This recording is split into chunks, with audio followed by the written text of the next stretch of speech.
In this second part we continue introducing three other very important tactical reasons: the deflection, the discovered attack and the intermediate play.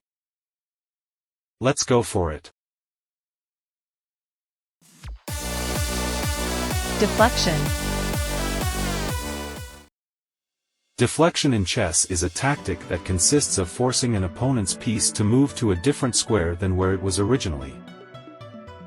The objective of this deviation is to make the defending piece abandon its position so that it neglects the piece or the area it was protecting. It is related to the overload of a key piece in the defensive role and can imply a sacrifice. Let's look at two examples. How can we deflect a defensive piece to achieve a checkmate? The black queen protects the knight's entry on c7. Exactly, queen to a4, forcing the black queen to stop protecting the c7 square, which we will take advantage of to launch a deadly attack. Let's go with the second example. In this case, how can we take advantage of the deviation of a black pawn to achieve checkmate? The g5 pawn protects the check entries of both rooks. Rook to f4, diverting the g5 pawn that stops defending the h4 square where the h-rook ends up with the black king.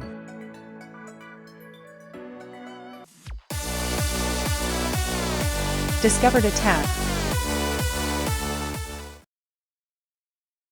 A discovered attack in chess occurs when a piece moves and reveals a line of attack toward another opponent's piece that was previously hidden or protected.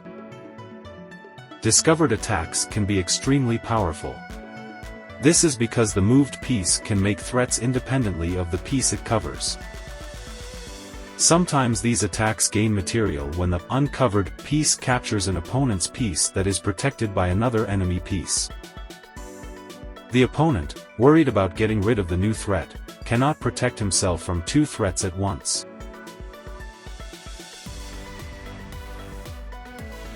Let's look at two discovered attack examples. How can white launch a discovered attack? You see the threat of the white queen on the rival king. Well done, rook to e7 threatening the black queen and uncovering the diagonal to the white queen that will checkmate the black king. Let's go with the second example.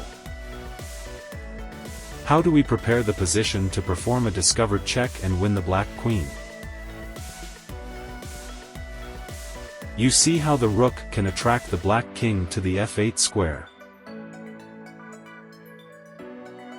Exactly, rook for bishop on f8, the king must be placed on f8 from where we launch a discovered attack with the bishop to win the black queen.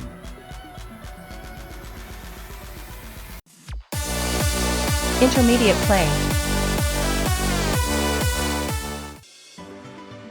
The intermediate play is a tactic that consists of making an unexpected move before responding to your opponent's threat. This move creates a new threat, usually a check or major threat, that your opponent must resolve before he can execute his original plan. It is a move by the player that was not considered by the opponent in calculating his combination. The player who makes the intermediate move generally obtains a very important additional time with which he can gain material.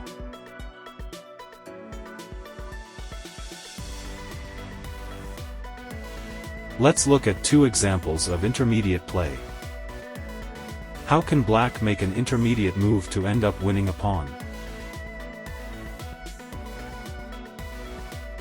What route can the f6 knight take?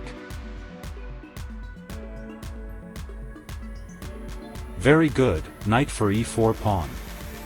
Even if the bishop captures our bishop and threatens our queen, we are not obliged to recapture, since we have the intermediate move knight by knight on c3 also threatening the white queen. Let's look at the second example. How can black gain a decisive advantage with an intermediate move? Do you see which piece protects the white queen on f4?